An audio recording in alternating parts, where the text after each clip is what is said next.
안녕하세요. 저는 60대 여자입니다. 어릴 때 우리 집엔 온갖 종류의 그릇이 가득했어요. 아빠는 주방 그릇을 만드는 중소기업의 회장이었는데 신제품이 나올 때마다 가장 먼저 우리 집에서 사용해보게 했어요. 한 번은 제 생일 때 제가 가장 좋아하던 만화 캐릭터가 그려진 그릇 세트를 선물해 주셨는데 소꿉놀이 하다가 깨먹고 많이 울었던 기억이 납니다. 저는 친구들과 주로 우리 집 큰 나무 아래에서 소꿉놀이를 하고 놀았어요. 소꿉놀이를 하고 있으면 저 멀리 집에서 엄마가 저를 부르곤 했죠. 이제 그만 놀고 밥 먹어야지. 어릴 때의 기억이서인지는 몰라도 마당에서 집까지의 거리가 꽤 됐어요. 친구를 보내고 집으로 달려가는 길이 드넓은 초원을 달리는 것처럼 아득하게 느껴질 정도였죠. 그렇게 밥을 먹으러 들어가면 꼭 한 번씩 큰 소리가 났어요. 바로 오빠 때문이었죠. 저에겐 나이 차이가 좀 있는 오빠가 있었는데 오빠는 학창시절부터 사고를 많이 치고 다녔어요. 도대체 언제까지 방황만 하고 다닐 거야? 네가 뭐가 부족해서 노는 애들과 어울려 다니면서 오토바이나 타고 도대체 뭐가 불만이야? 이런 게 불만이라고요. 나 좀 그냥 내버려 둬요. 오토바이 좀 탄다고 별일 없어요. 네가 그 녀석들이랑 어울려 다니면서 오토바이만 타냐? 술 마시고 담배까지 피우잖아. 아 진짜 나도 좀 있으면 성인이에요. 그럼 성인이 된 다음에 해. 그땐 진짜 간섭 안 할 거예요? 너 아빠한테 그게 무슨 말버릇이니? 엄마도 왜 맨날 아빠 편만 들어요? 나도 갑갑하니까 이러는 거잖아. 너 이 자식 엄마한테 지금 반말했어? 제가 어릴 때만 해도 부모님께 깍듯하게 존댓말을 쓰는 건 기본이었습니다. 오빠는 결국 아빠에게 뺨을 맞았고 그 길로 집을 나가버렸어요. 어릴 때만 해도 그저 평온했던 우리 집은 오빠가 사춘기를 맞은 뒤부터 단 하루도 조용한 날이 없었어요. 그렇게 오빠가 성인이 됐을 때 아무래도 아빠가 학교에 기부금을 주고 오빠를 대학에 들여보낸 것 같았어요. 그러나 오빠의 반항은 성인이 된 후에도 끝나지 않았고 학교에 한 번도 나가지 않는 것으로 반항을 이어갔죠. 오빠가 하도 요란하게 자랐다 보니 저는 순하게 클 수밖에 없었습니다. 저는 말 잘 듣는 딸로 자라 학교 공부도 착실하게 했어요. 그러던 어느 날이었습니다. 여보, 큰일 났어요, 여보. 저에게 하던 엄마의 목소리가 지금도 기억이 납니다. 하루아침에 우리 집에는 온통 빨간 압류딱지가 붙었고 엄마는 그 자리에서 쓰러지고 말았습니다. 오빠가 노름에 빠져 전 재산을 날린 거였어요. 오빠는 엄마 아빠 모르게 집 재산을 빼돌리고 있었고 우리는 순식간에 길거리에 나앉게 되었습니다. 설상가상으로 쓰러진 엄마는 다시 일어나지 못했고 끝내 세상을 떠나고 말았습니다. 엄마의 병명은 화병이었어요. 문제는 엄마가 떠난 뒤 오래지 않아 아빠 역시 화병으로 세상을 떠났다는 거였죠. 그때부터 전 친척집을 전전하며 살아야 했습니다. 처음엔 작은아빠네 집에서 학교를 다녔어요. 그러나 몇 달 지나지 않은 어느 밤 작은엄마가 하소연하는 소리를 우연히 듣고 말았습니다. 도대체 언제까지 우리가 쟤를 길러야 하냐고. 막말로 큰 집에서 우리한테 해주신 게 이 집 하나밖에 더 있어? 우리도 애가 셋이야. 쟤 데리고 있다가 그 망나니 큰아들까지 우리 집으로 찾아오면 어떡해? 설마 그 녀석이 우리 집까지 오겠어? 집안 재산 다 날려먹고 숨은 녀석인데 지 엄마 아빠 장례식에도 안 나타난 후레 자식이잖아. 그래서 쟤를 끝까지 키워주겠다는 거야? 애가 가엾잖아. 하루아침에 부모 잃고 집도 없고 제가 의지할 때라고는 우리 집밖에 없는데. 쟤 외가로 보내자. 사돈 어른 댁으로? 별 수 있어? 쟤 외가로 보내면 알아서 기르겠지. 자다가 일어나 화장실에 가던 길이었어요. 다음날 불안한 마음으로 일어났는데 아니나 다를까 작은엄마가 저한테 손을 내밀더라고요. 작은엄마랑 어디 좀 가자. 결국 전 시골에 있는 외가로 보내줬고 그곳에서 학창시절을 보냈습니다. 처음엔 모든 게 서럽기만 했는데 시골 생활에 적응하면서부터는 사실 철모르고 살았어요. 외할아버지, 외할머니는 늘 바쁘고 무뚝뚝하셨지만 저에게 필요한 모든 것을 해주셨어요. 그런 게 사랑이라는 걸 느낄 수 있었죠. 덕분에 부모를 잃은 슬픔과 상처가 조금은 치유되던 즈음이었습니다. 그러다 고등학교 졸업을 앞두고 있던 20살 때 생각지도 못한 사람이 저를 찾아왔습니다. 저는 여느 날처럼 친구들과 수다를 떨며 학교를 나오고 있어요. 그런데 낯익은 남자가 저를 보며 이리 오라는 듯 손가락을 까딱까딱 움직이더라고요. 저는 한눈에 그 사람을 알아볼 수 있었습니다. 오빠? 오랜만이다. 저는 오빠와 함께 인근 빵집으로 갔습니다. 어쩐 일인지 오빠가 빵과 우유를 사주더라고요. 오빠 그동안 어디 있었어? 나야 뭐 여기저기 돌아다녔지. 넌 왜 가 있었구나. 한참을 찾았다. 날 왜? 왜긴 왜야. 이 세상에 혈육이라고는 우리 둘뿐이잖아. 이제 오빠랑 같이 살아야지. 갑자기 찾아와서는 혈육이네 뭐네 하며 같이 살자고 하더라고요. 솔직히 내키지 않았습니다. 그러나 저에게 빵도 사주고 뭐가 묻었다며 챙겨주는 오빠를 보고 있자니 이제 철이 좀 든 건가 싶더라고요. 오빠가 미안했어. 엄마랑 아빠 그렇게 된 것도 내 탓인 거 알아. 나타날 낯짝이 없어. 차마 장례식에도 못 갔어. 지금도 그래. 차마 외가로 못 가겠더라. 그냥 네가 슬쩍 집만 들고 나와. 오빠가 서울에 너랑 살 집도 다 마련해놨고 전학 가서 서울에서 학교 가자. 지금 바로? 근데 외할머니나 외할아버지한테 말했다가는 못 가게 할 게 뻔하니까 그냥 나 믿고 조용히 나와. 내가 변했다는 걸 누가 믿겠어. 그래도 넌 믿어줄 거지? 자기가 하나뿐인 혈육이라며 너를 살살 달래는데 결국 전 넘어가고 말았습니다. 외가로 돌아가 보니 외할아버지, 외할머니는 집에 안 계셨어요. 저는 덜덜 떨면서 짐을 싸서 나왔고 차마 그냥 나오기가 힘들어서 쪽지를 하나 쓰고 나왔습니다. 할머니, 할아버지, 그동안 키워주셔서 감사합니다. 오빠가 와서 같이 가려고요. 서울에 가서 다시 연락드릴게요. 그러나 오빠가 저를 데리고 탄 버스는 서울행이 아니었어요. 오빠, 우리 서울 가는 거 아니야? 갈 건데 잠깐 들를 데가 있어서 그냥 한숨 푹 자고 있어. 처음엔 잘 생각이 아니었는데 하도 오래 차를 타다 보니 잠이 들었던 것 같아요. 잠에서 깼을 때 전 생전 처음 보는 집에 누워 있었습니다. 오빠 어딨어? 밖은 온통 캄캄했고 저 혼자 방 안에 덩그러니 누워 있더라고요. 그때 누군가 문을 열고 들어왔습니다. 웬 아주머니였는데 저를 위아래로 훑어보는 겁니다. 20살이라고? 네? 아줌마는 누구신데? 누구긴 누구야. 네가 하늘같이 모셔야 할 시어머니지. 네? 젊으니까 애는 잘 낳겠지 뭐.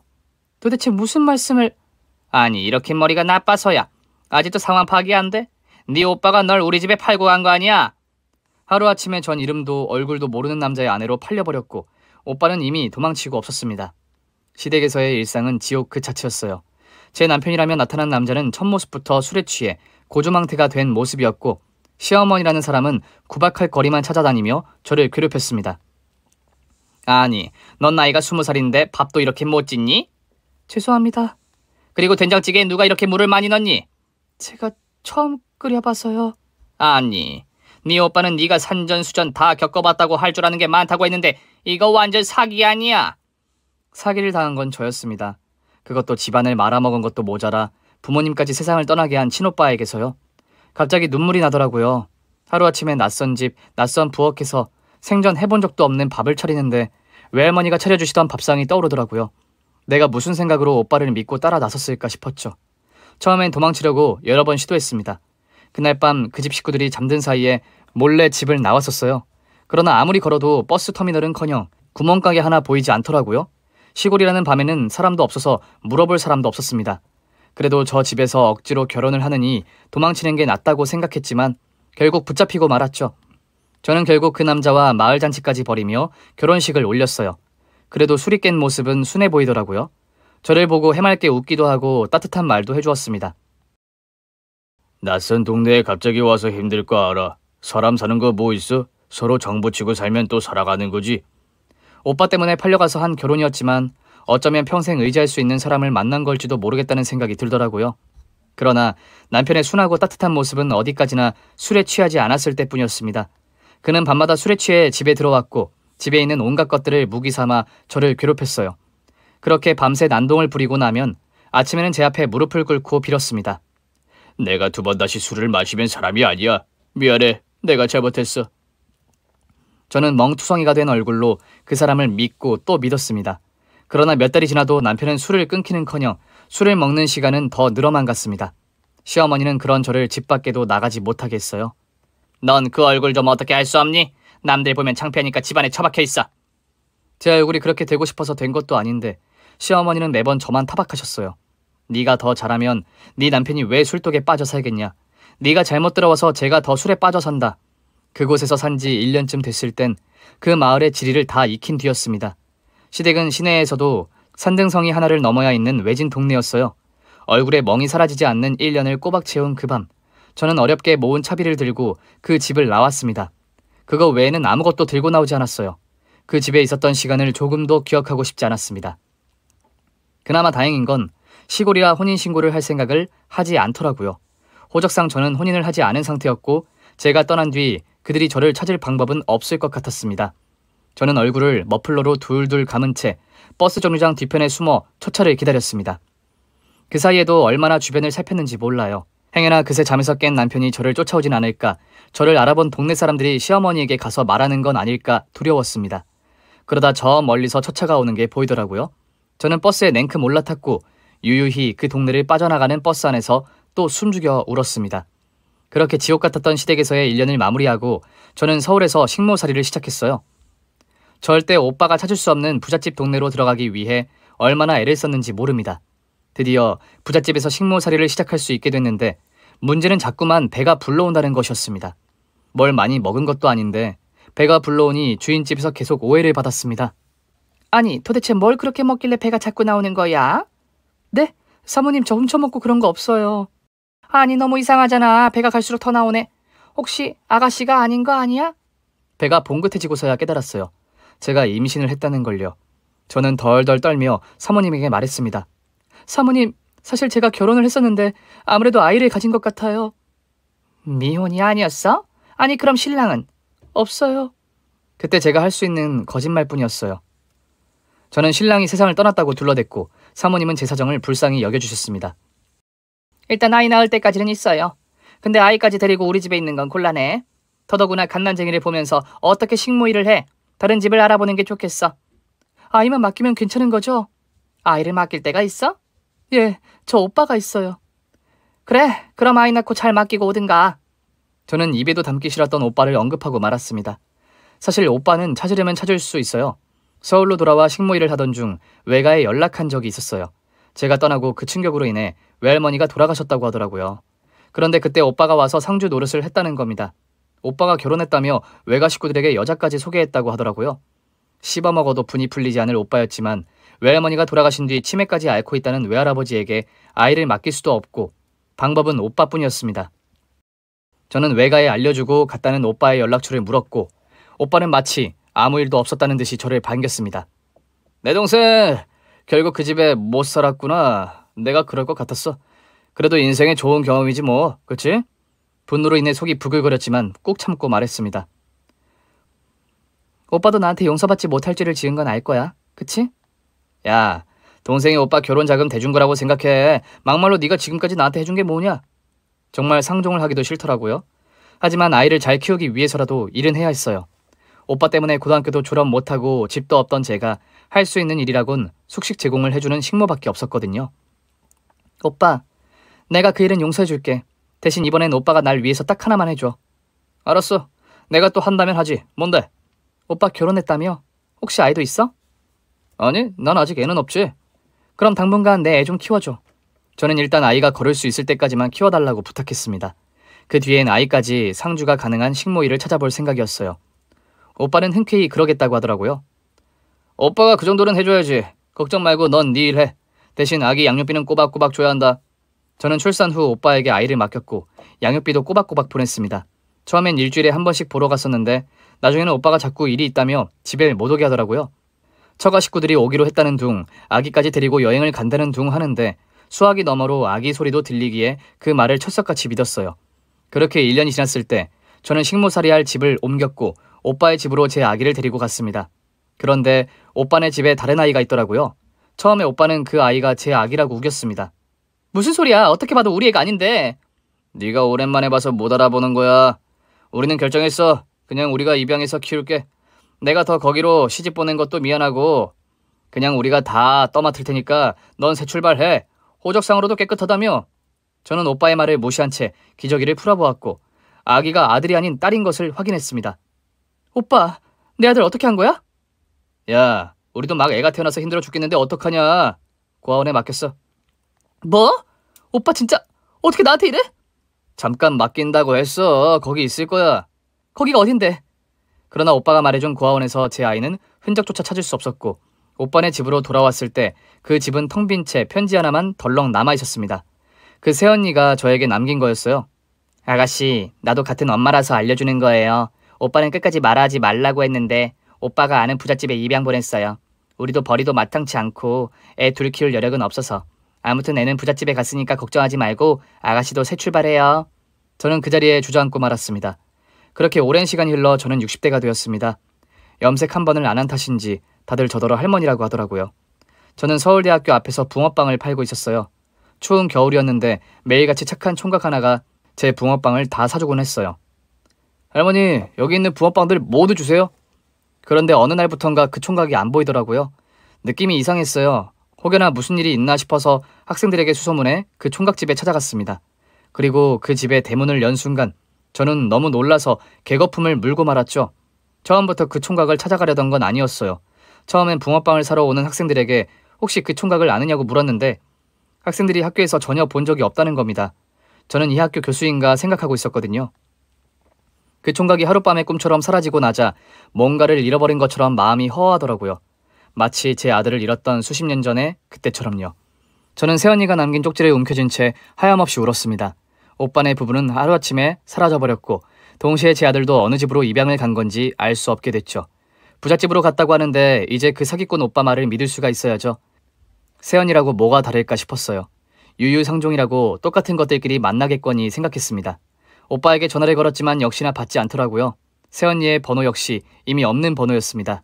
그즈음 아이를 찾아 헤매다가 만난 사람이 있었어요. 저보다 나이가 조금 더 있는 언니였는데 그 언니 역시 아이를 잃고 계속 찾는 중이었죠. 그러지 말고 우리 힘을 합쳐서 같이 살자. 저는 그 언니가 하고 있다는 식당으로 들어가 숙식을 해결하며 일하기 시작했습니다. 우리는 일을 하는 시간 외에는 아이를 찾는 전단을 뿌리며 돌아다녔고 우리 인생의 목적은 오직 잃어버린 아이를 찾는 데 있는 것처럼 살았어요. 그러던 어느 날 언니의 연락처로 전화가 한 통 왔습니다. 저기 아이에 대해 하고 싶은 말이 있어서요. 근데 혹시 보상금도 주나요? 저 혹시 어떤 아이인지... 전화를 걸어온 여자가 제 아이에 대해 할 말이 있다고 했다는 겁니다. 언니, 저 좀 바꿔주세요. 저는 다급히 그 여자와 통화를 이어갔습니다. 저희 아이를 어떻게 아시는 거예요? 보신 적이 있나요? 예, 본 적 있죠. 그런데 목소리가 어디서 들어본 것 같더라고요. 저 보상금이 필요하신 거면 제가 드릴 테니까 일단 좀 만나요. 아, 만나는 건 좀... 제가 위치를 알려드릴 테니까 일단 보상금을 보내주시겠어요? 아무리 들어도 들어본 적이 있는 목소리였습니다. 저희 아이를 언제 보신 거죠? 아주 아기였을 때 봤어요. 제보자는 제 아들의 엉덩이에 있는 몽고점의 위치까지 잘 알고 있더라고요. 새언니... 저는 그제야 목소리의 주인공을 떠올렸고 제가 부르자 여자가 갑자기 눈물을 터뜨리더라고요. 아가씨, 우리 벌 받았나 봐요. 오빠 세상 떠났어요. 언제요? 사고로 나랑 애 둘뿐인데 생활비가 없어요. 언니 일단 나 좀 만나요. 언니는 알 거 아니에요. 우리 애 어느 집으로 입양 간 건지. 그럼 나 돈 줄 거예요? 저는 한숨은 다 나왔습니다. 줄 테니까 만나자고요. 나 신고할 거 아니죠? 그래서 도망간 거예요? 쪽지 하나 달랑 남겨놓고? 그럼 어떡해요. 오빠가 이번엔 동생이 절대 가만히 안 둘 거라고. 애 팔아서 번 돈으로 도망치자고 하는데. 애를 팔아서 번 돈으로 도망쳤다는 말을 듣는 순간 또다시 속에서 천불이 났습니다. 우리 오빠는 우리 집에 있는 모든 걸 다 팔아넘긴 파렴치한이었어요. 만나자고요. 안 그러면 지금 바로 신고해서 언니 잡혀가게 할 거니까. 결국 전 새언니와 만날 수 있었습니다. 몇 년 만에 새언니를 보는데 딱 거짓골이더라고요. 아이는요? 유치원 갔어요. 말해봐요. 어느 집에 보냈는지. 오빠 얘기는 안 궁금해요. 갑자기 떠났는데. 안 궁금해요. 미안한데 내 아들 찾는 문제 아니었으면 언니하고도 다시 만날 일 없었을 거예요. 그래도 그렇지. 아가씨도 참 너무하네. 오빠가 나한테 어떻게 했는지 다 알아요? 다 알죠. 오빠가 우리 결혼 자금도 마련할 겸 혼자인 아가씨한테 혼처도 구해줬다면서요. 혼자인 나를 위해 구해줬다고요? 겸사겸사라고 했어요. 설마 여동생인데 위하는 마음도 없었겠냐면서. 그럼 내 아들은요? 우리 애 키울 돈이 없으니까 그 애도 부잣집으로 가면 좋잖아요. 아가씨랑 살아봤자 지질이 궁상이지 뭐. 말을 더 오래 해봐야 속만 뒤집히는 것 같았어요. 어디로 갔어요, 내 아들? 내가 아는 사람은 아니고 오빠가 아는 사람 집인데 정확히는 몰라요. 정확히도 모르면서 왜 제보를 하겠다고 한 거예요? 또 거짓말할 생각이었어요? 아니, 지역은 아니까. 그래도 어디 사는지 알고 살면 아가씨도 좀 낫겠다 싶어서 연락한 거죠. 어디 사는데요? 그게 일단 보상금부터 좀 줘야. 저는 오는 길에 찾아온 돈봉투를 보여주었습니다. 여기 있으니까 일단 말부터 해요. 새언니는 연신 돈봉투를 흘끗거리며 시간을 끌었습니다. 이건 진짜 정확한 정보인데. 그러니까 뭐냐고요. 서울에 있는 부잣집으로 갔어요. 그 집 젊은 사모가 애를 못 갖는다고 하더라고. 오빠가 그런 부자를 어떻게 하는데요? 오빠가 브로커를 한 거지. 그래서 얼마나 받았어요? 새언니는 손가락 3개를 들어 보이며 말했습니다. 큰 거 3장. 그 돈은 다 어디 쓰고 이제 와 또 돈이 없대요? 오빠가 도박으로 다 썼죠 뭐. 그놈의 도박! 우리 집 재산도 노름으로 다 날리더니. 그래서 나랑 애도 지금 단칸방에 살아요. 그러니까 아가씨가 가족으로서 좀 도와준다고 생각하고 그 봉투 좀. 언니는 그래도 아이랑 같이 살잖아요. 내가 보내줬던 양육비로 두 사람 아이만 키운 거 아니에요. 그럼 어떡해요. 오빠가 노름하다가 다 날려먹은 걸. 서울 어느 동네인지 알아요? 그것까진 나도 몰라요. 근데 엄청 잘 사는 집이래요. 그러니까 진짜 걱정할 거 없다고 했어요. 언니라면 언니 딸이 어느 집에 입양된지도 모르고 사는데 안심이 돼요? 어머 아가씨, 아무리 화가 나도 그렇지 어쩜 그렇게 막말을 해요. 우리 애를 내가 왜 입양을 보내요? 저는 결국 돈 봉투에 있던 돈 중 10만 원을 꺼내 새언니 앞에 내려놨습니다. 꼴랑 이것밖에 안 줘요? 부유김이라고 생각하세요. 솔직히 말해 그것도 안 주고 싶은데 참는 거예요. 이건 아니지. 새언니는 냅다 내 돈 봉투를 향해 몸을 날렸고 저는 재빨리 봉투를 빼버렸습니다. 사람이라면 염치가 있어야지. 지금껏 나 팔아먹고 내 자식 팔아서 살아놓고 돈을 또 달라고요? 그래도 서울에 있는 거 알려줬잖아요. 이건 진짜 믿을 만한 정보라니까. 서울에 있는 부잣집을 다 찾아다닐 수도 없고 저는 한숨만 내쉰 채 새언니와의 만남을 마쳤습니다. 그러나 제 아들이 서울 부잣집으로 입양을 간 건 확실한 사실 같더라고요. 저는 새언니에게 다 주지 못한 돈 봉투를 물끄러미 봤습니다. 실은 홀로 조카를 키운다는 말에 다 주고 올 생각이었는데 홧김에 그냥 나와버린 거 있죠. 그 후로도 새언니는 툭하면 저에게 전화해 돈이 없다고 징징거렸고 저는 그때마다 조금씩 돈을 보태주기도 했어요. 물론 제가 서울로 이사를 가기 전까지만요. 아들이 서울 부잣집으로 이사 갔다는 걸 안 뒤 저는 서울로 이사할 계획을 세웠습니다. 함께 의지에 살던 언니는 눈물바람을 했어요. 나도 너랑 같이 갈래. 언니 가게가 이렇게 잘 되는데 두고 가면 어떡해. 이제와 내가 너랑 떨어져서 어떻게 살아. 언니 아들은 이 동네에서 잃어버렸잖아. 여기 있어야 언제라도 다시 만나지. 몰라. 난 그냥 너랑 같이 있고 싶단 말이야.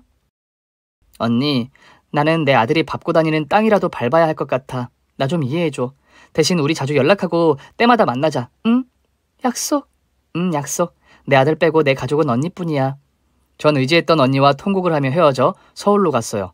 언니는 제가 한사코 거절해도 서울에서 방을 구하고도 남을 만한 돈도 보태주었고 제가 제대로 된 집을 구하는지 확인까지 했습니다. 내가 너 이럴 줄 알았어. 누가 이런 지하방 구하라고 그 돈을 준 줄 알아? 내가 구해줄 테니까 찍소리하지 말고 몸 편한 데서 살아. 언니는 저를 너무 잘 알았던 거죠. 아들을 잃은 뒤 사람 꼴을 안 하고 살았던 제가 돈만 보태준다고 해서 제대로 된 집을 구해 살 리가 없다는 것을요. 그렇게 서울로 와서 할 수 있는 일이란 일은 다 했습니다. 언제든 아들을 다시 만나게 되면 뭐라도 사줄 수 있는 엄마이고 싶었거든요. 그렇게 시간이 흘렀어요. 저는 평생 저 자신을 괴롭혔어요. 저 자신에게 아들을 잃을 벌을 그렇게 줘야 할 것만 같았습니다. 시간이 아무리 지나도 아들을 찾을 방법이 없자 결국 60이 넘어 시작한 게 붕어빵 장사였어요. 어느 날 대학생들이 지나가는 걸 보는데 우리 아들도 부잣집으로 입양을 갔으면 저렇게 살았으려나 싶더라고요. 그래서 붕어빵 장사를 하던 중 번남은 붕어빵을 사다 주는 착한 총각을 만났죠. 할머니, 여기 있는 붕어빵들 모두 주세요. 아니, 매번 이걸 다 사가서 뭐하게? 저희 집 일하시는 분들하고도 나눠 먹다 보면 금방 먹어요. 어머, 총각집이 꽤 잘 사나 보다. 아이고, 내 정신 좀 봐. 총각은 맞아요? 네, 나이는 좀 있는데 아직 총각입니다. 아직 해결하지 못한 숙제가 있어서요. 아니, 무슨 숙제기에 여태 결혼도 안 했대? 제 결혼식 때 꼭 모시고 싶은 분이 있거든요. 아이고, 총각은 참 말하는 것도 예쁘네. 부모님이 참 뿌듯하시겠어. 그런가요? 그렇게 생각해 주시니 좋네요. 하긴 부자니까 이렇게 불쌍한 할머니 붕어빵도 사주는 거려니 싶더라고요. 그래도 어디 매번 그렇게가 쉽냐고요. 그런데 어느 날부턴가 매번 붕어빵을 사가던 총각이 보이질 않는 겁니다. 처음엔 오늘은 안 오다 보다 했는데 그게 하루, 이틀, 일주일을 넘어가니까 걱정이 되더라고요. 저 학생 혹시 키 크고 잘생긴 젊은 교수님 본 적 있어? 저희 과에는 그런 분은 없어요. 붕어빵을 사러 오는 학생들을 붙잡고 물어봐도 안다는 사람이 없었어요. 간혹 우리과 교수님인가 하면서 사진을 보여주는 학생도 있었지만 그 중에도 없더라고요. 덕분에 학교 홈페이지에 교수 사진이 올라와 있다는 걸 알게 됐고 확인을 해봤는데 그 총각은 없더라고요. 도대체 대학 교수도 아닌 사람이 왜 매번 내 붕어빵을 다 사준 건가 싶었죠. 그러던 어느 날 한 학생이 저한테 와서 그러는 겁니다. 할머니, 이 붕어빵 다 주세요. 학생이 이걸 다 살 돈이 있어? 아, 저희 동네 사는 아저씨가 시켜서요. 제가 여기 다니는 거 아시는 분이라 오는 길에 좀 사다 달라고 하셨어요. 혹시 그 아저씨가 전에도 여기서 붕어빵 산 적 있대? 네, 저한테 사다 달라고 하셨어요. 저 학생, 내가 직접 가져다 주고 싶은데 혹시 그 총각 집이 어디야? 그 총각 대신 붕어빵을 사러 온 학생 덕분에 총각의 집을 찾아갈 수 있었습니다. 솔직히 처음부터 찾아갈 생각은 아니었어요. 그 학생에게 그 아저씨가 왜 안 오냐고 물으니 이유는 잘 모르겠다고 하더라고요. 혹시 아픈 거냐고 물으니까 좀 아파 보이긴 했다기에 저도 모르게 그 집까지 찾아간 거였습니다.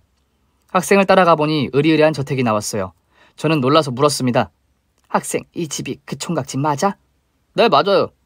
학생은 저 대신 초인종을 눌러주었고 조금 뒤 대문이 열렸습니다. 전 이만 가볼게요. 학생이 간 뒤 저를 홀로 저택 안으로 들어갔습니다. 마당에 들어가는 순간 어릴 때 우리 집이 생각나더라고요. 세상에, 젊은 총각이 부지런히도 살았나 보네.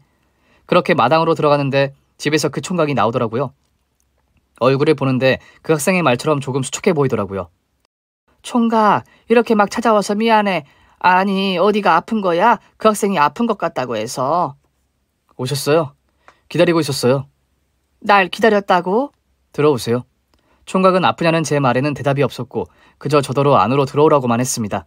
그리고는 제 손에 들려있던 붕어빵 봉지를 집어가더라고요. 안으로 들어가 보니 더 으리으리하더라고요. 온통 대리석으로 장식한 내부는 깨끗했고 제가 들어가자 일하는 사람들이 저에게 90도로 인사를 했습니다. 어서 오십시오, 큰 사모님. 저는 깜짝 놀라고 말았습니다. 큰 사모님이라니요? 그때 앞서 걷고 있던 그 총각이 어깨를 들썩이며 울기 시작했습니다. 총각, 이게 어떻게 된 일이야? 엄마, 저예요. 엄마가 잃어버린 아들. 아니, 내가 아들을 잃어버린 건 맞는데 어떻게 총각이 내 아들이야? 제가 다 설명해 드릴게요. 총각은 제 손을 꼭 잡은 채 저를 소파로 안내했습니다. 아주머니, 따뜻한 차 좀 주세요. 어머니 손이 너무 차네요. 저는 도저히 믿기지 않았습니다. 평생을 찾아 헤매도 찾을 수 없을 것 같았던 아들이 그 착한 총각이었다니 누가 믿을 수 있었겠어요? 말부터 해봐요. 내가 엄마인 거 확실해요? 네, 맞아요. 서울대학교에 일 때문에 들렀는데 보는 순간 알았어요. 아니, 날 어떻게 알아봐. 갓난쟁이일 때 잃어버렸는데. 절 키워주신 양부모님이 어머니 사진을 갖고 계셨어요. 뭐? 도대체 어떻게? 그 총각은 젊은 시절 제 사진을 보여주었어요. 제가 오빠에게 속아 결혼식을 올렸던 사진이더라고요. 아니, 이 사진을 어떻게? 처음 저를 데리고 온 남자분이 제 삼촌 맞죠? 그래, 맞아. 내 오빠였어. 그분이 저를 팔기 위해 왔는데 양부모님이 보기에 좀 수상쩍은 부분이 있었대요. 어쩐지 아이 엄마의 동의를 안 받은 것 같아서 아이 엄마의 인적사항을 알려달라고 했더니 사는 곳을 알려줬대요. 저는 아들에게서 믿을 수 없는 이야기를 들었습니다. 양부모님이 저를 입양하지 않으면 다른 집에 팔아 넘길 것 같아서 일단 입양을 했고 그 다음에 어머니를 찾아갔다고 하시더라고요. 그런데 이미 어머니는 그 집을 나가신 상태였고 그 집 사람들한테 돈을 주고 겨우 어머니의 사진 한 장을 구해오셨다고 하더라고요. 저의 전남편과 시어머니는 아들의 양부모에게 오빠에게 준 돈의 2배를 뜯어냈더라고요. 그 돈을 받아서 날 찾지 않았나 보다. 내가 도망쳐 나왔거든. 들었어요.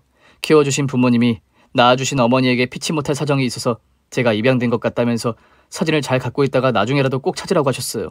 그런데 서울대학교 앞에서 어머니를 본 거예요. 그 총각이 제 아들인 걸 알고 나자 정신이 하나도 없더라고요. 그런 줄도 모르고 이런 꼴인데도 날 알아봤어? 사진을 하도 자주 봐서 그런가 그냥 한눈에 알겠던데요. 세상에, 근데 왜 말은 안 했어? 내가 사는 게 좀 그렇지. 아니에요. 그런 게 아니라 저도 너무 놀라서 어떻게 말을 해야 할지 알 수 없어서 계속 주변만 맴돌았어요. 세상에, 내 아들이 그 총각이었다니. 엄마 보고 싶었어요. 세상에, 고마워. 이렇게 잘 살아줘서 고맙다. 내가 미안해. 내가 미안하다. 오빠를 믿고 널 맡기는 게 아니었는데 그래도 혈육이라고 끝까지 믿어보고 싶었나 봐.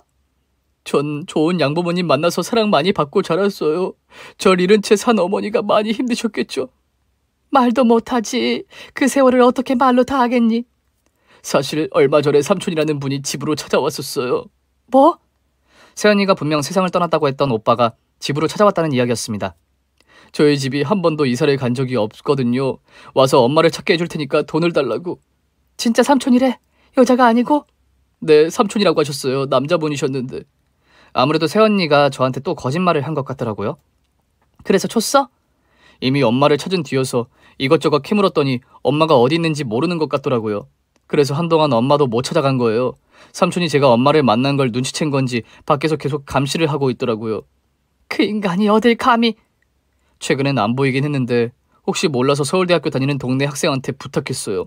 제가 대신 붕어빵을 사다 달라고 하면 어쩐지 엄마가 오실 것 같았거든요.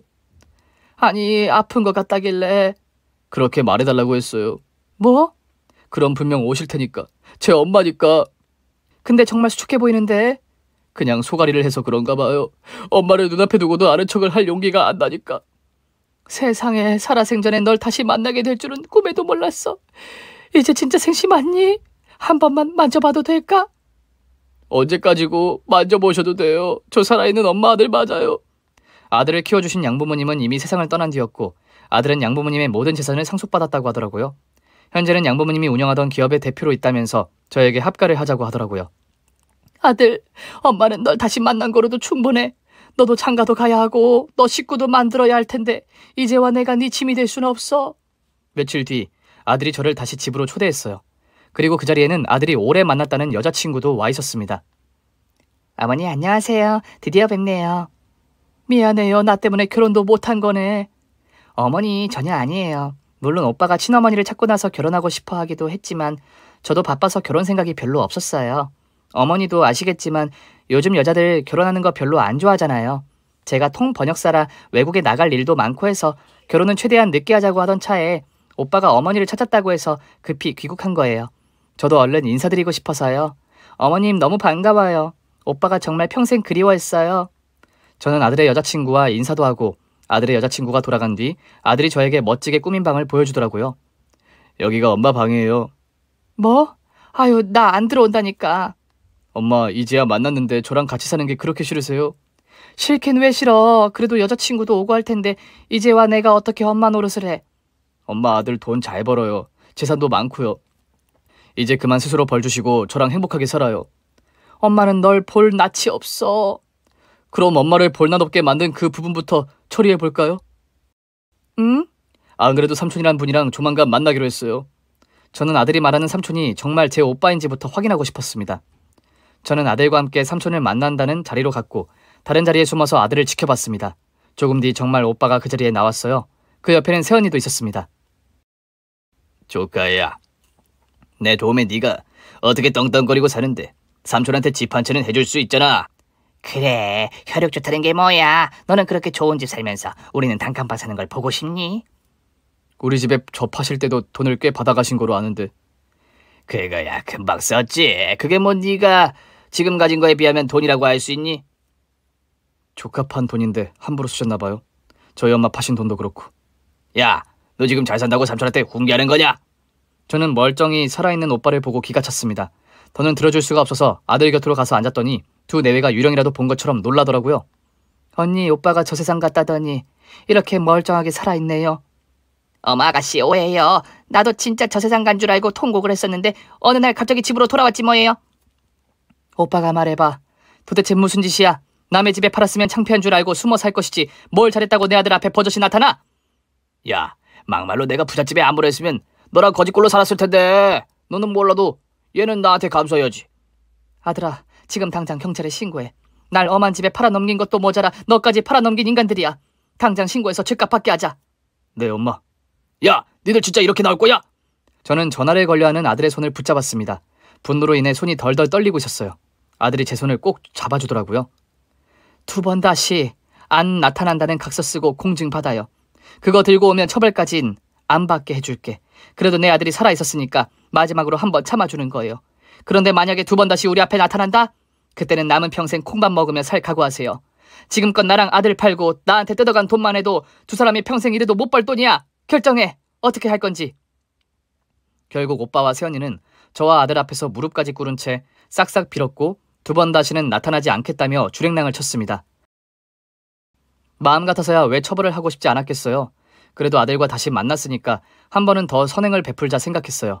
비록 오빠로 인해 원치 않는 결혼도 했지만 그 결혼이 있었기에 아들을 만난 거니까요. 이후 전 아들의 고집에 못 이기는 척 합가를 허락했어요. 대신 아들이 결혼하면 나가서 살기로 합의를 했고 당분간은 아들과 잃어버린 시간을 되찾으려 합니다. 이미 다 커버린 아들과 뭘 할 수 있을까 고민이 많았는데 아들이 할 거리를 너무 많이 만들어서 영양제가 꼭 챙겨 먹어야 할 정도입니다.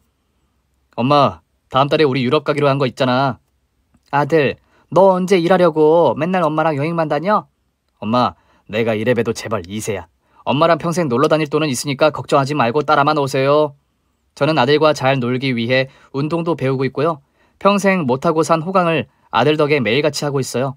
그냥 비싼 거 먹고 좋은 운동할 수 있어서 좋은 게 아니라 아들이랑 함께해서 그저 다 좋네요. 저는 그냥 같이 산책만 해도 좋은데 아들은 제가 한 살이라도 더 젊을 때 좋은 추억을 많이 만들어주고 싶나 봅니다. 얼마 전엔 처음으로 염색도 했는데 10살은 젊어 보이더라고요. 아들이 이제야 할머니가 아니라 아주머니 같다고 절 놀립니다.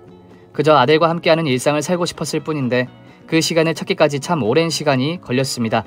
그럼에도 제가 살아온 시간이 흔적이 되어 아들과 만났으니 이제 지난 날은 원망하지 않으려고요. 그저 그토록 기대했던 오늘이 온 것에 감사하며 아들과 행복한 하루하루를 살아가려 합니다. 오늘 준비한 사연은 여기까지입니다. 재미있게 들으셨다면 구독과 좋아요를 눌러주세요. 그럼 저는 다음 사연으로 찾아뵐게요. 오늘도 건강하고 행복하세요.